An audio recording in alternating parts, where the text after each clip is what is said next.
আমাদের বিয়েটা তোমাদের বাড়ি থেকে মেনে নেবে তো? আমার বাড়িতে আমার কথাই শেষ কথা, বুঝলে? আমি বলেই দিয়েছি তোমাকে ছাড়া আর কাউকে বিয়ে করব না আমি। সুমনা শক্ত করে জড়িয়ে ধরল সৌরভকে। সৌরভ মাথায় হাত বুলিয়ে দিতে লাগলো সুমনার। আজকাল ভীষণ দুশ্চিন্তা হয় সুমনার। ওদের সম্পর্কটা নিয়ে চারিদিকে কানাঘুষো চলবে নাই বা কেন? একে সুমনা বিধবা, এক সন্তানের মা, তার উপর সৌরভ অবিবাহিত, সুমনার থেকে বছর খানেকের ছোট। ওদের ভালোবাসাকে মানুষ নোংরামি নাম দেয়। সুমনা বারবার বলে, চলো বিয়ে করে নিই। সৌরভ আশ্বাস দেয়, এ তো তাড়া দিলে চলে? বাড়িটা তৈরি শুরু হয়েছে সবে, বিয়ে তো আমি তোমাকেই করব।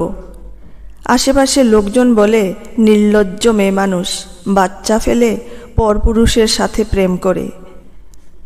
সুমনা অনেক ভেবেছে, প্রথমে আসতেই চায়নি সৌরভের সাথে সম্পর্কতে, কিন্তু সৌরভের ওর প্রতি ভালোবাসা, যত্ন দেখে বড় লোভ হয়েছে ওর মনে।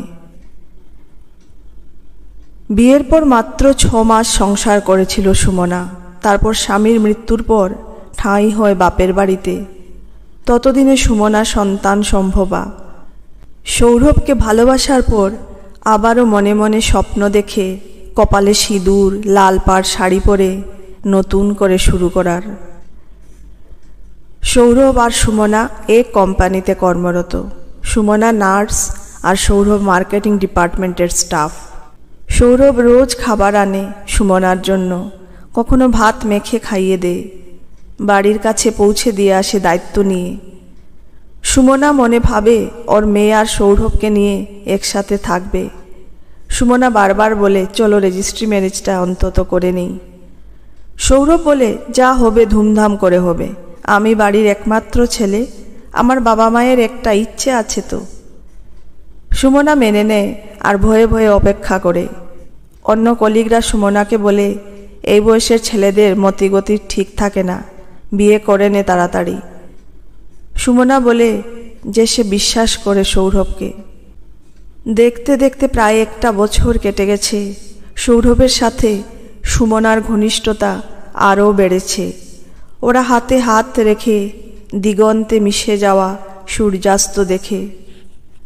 টক ঝাল ফুচকা খায়। সুমনা মনে মনে ভাবে, এই দিনগুলো যেন শেষ না হয়ে যায়। মনে পড়ে স্বামীর মৃত্যুর পর একা লড়াই করার দিনগুলো, যখন পাশে বৃদ্ধা মা ছাড়া কেউ ছিল না আর। আজ ওর কাছে একটা ভরসার কাঁধ আছে।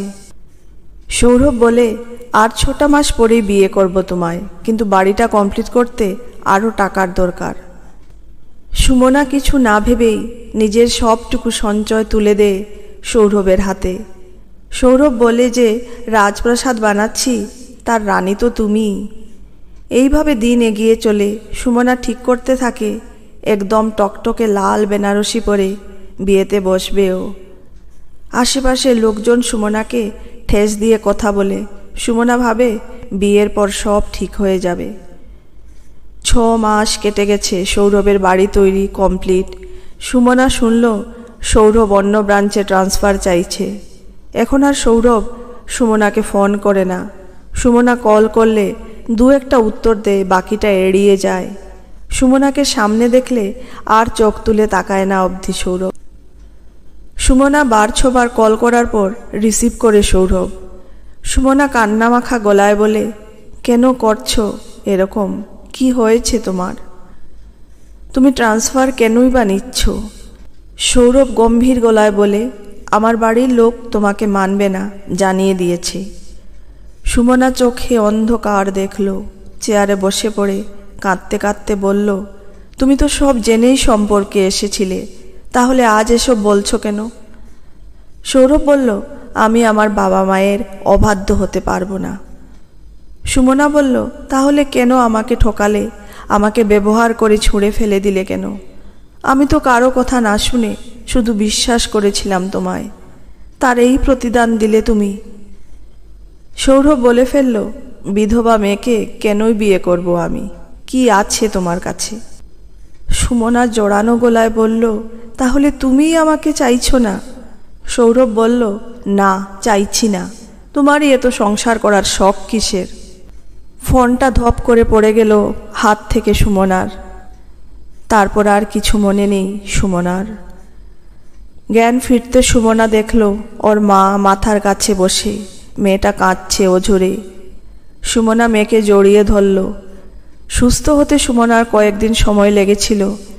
1 সপ্তাহের মধ্যে সৌরভ নববিবাহিত স্ত্রীকে নিয়ে ছবি ফেসবুকে পোস্ট করে ক্যাপশনে লিখল, আমার রানী।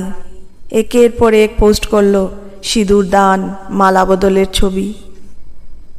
সুমনা বুঝল সব আগে থেকে ঠিক করাই ছিল।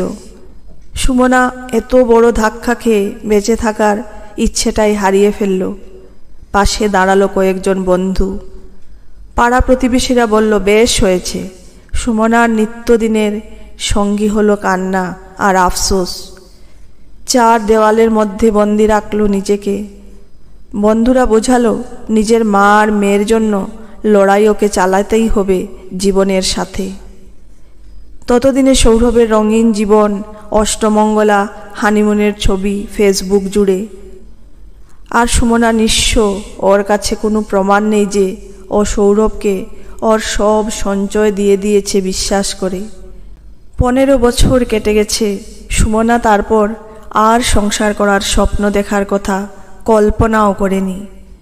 ঠকে গিয়ে বুঝেছে সবাইকে সব কিছু মানায় না।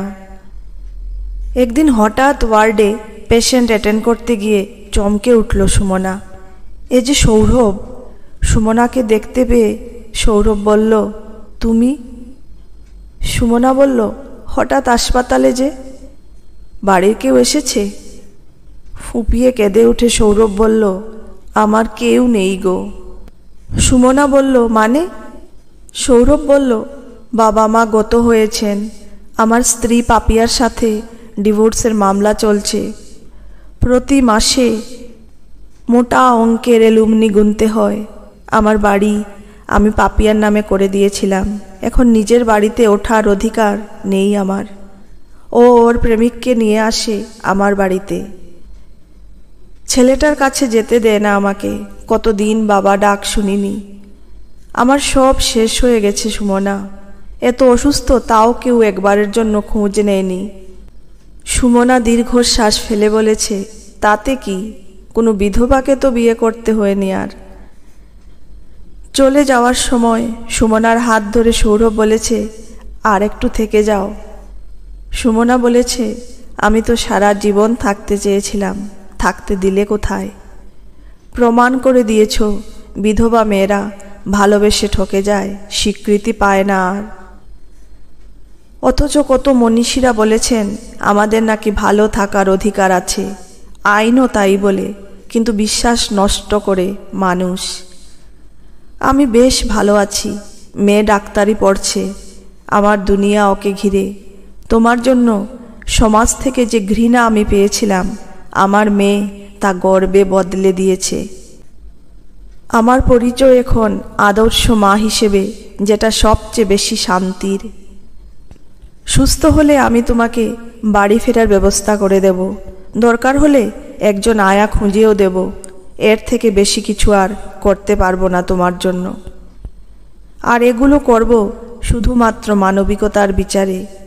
কি জানো তো, ঠকালে তোমাকে একদিন ঠিক ঠকতে হবে। এ বিষয়ে তোমার নিজেকে প্রস্তুত রাখা উচিত ছিল।